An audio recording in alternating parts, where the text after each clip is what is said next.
Then why are you denying Lizzy? She did not deny me. She insulted you. She disgraced you. She ordered you like a non-entity that you are. Why are you pushing narrative that she denied Lizzy? She never denied me.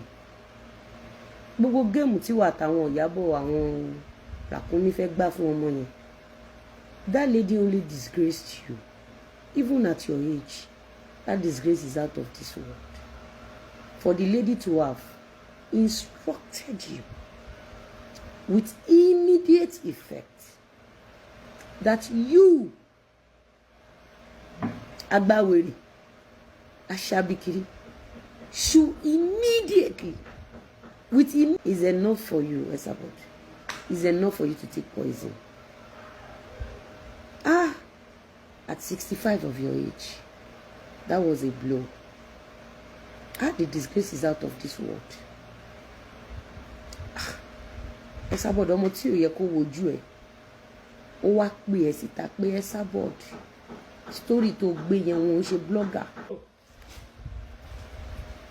She says she doesn't know you because Iyabojo brought her case and Ràkúnmí. You posted her film to lure her. But she has smarted you by coming to you and said, thank you. Why do you thank you? Why do you move on, ESABOD?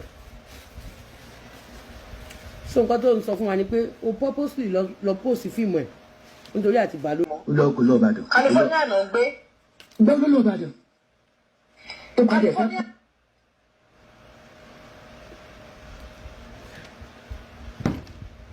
Ló gbé. A fẹ́ pa ní Ìbàdàn. Kò lè lọ. Òun ló máa fi wá Ìbàdàn sí bí mo sọ fún yín. Kò lè dé Ìbàdàn ní ilé ẹ̀kọ́ ilé Sẹ́nitọ̀ Mọ̀ṣúwá ló máa ń dé sí ọ̀nà gáàsì lákòókò. Ó fòun. Wọ́n bá gbé ẹ sí ibi tán di ẹrù sínú pléènì.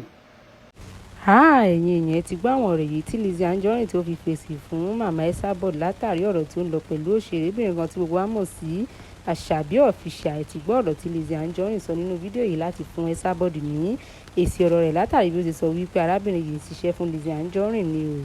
Wọ́n bá gbé ẹ̀dá àkóbọ̀ yẹn, ṣé wọ́n mọ̀nà àkóbọ̀ mọ̀? Dé Ìbàdàn ni wọ́n máa ń fòrò wọlé wa sí láti. Ọmọ disguise, ọmọ abo plate number wọn.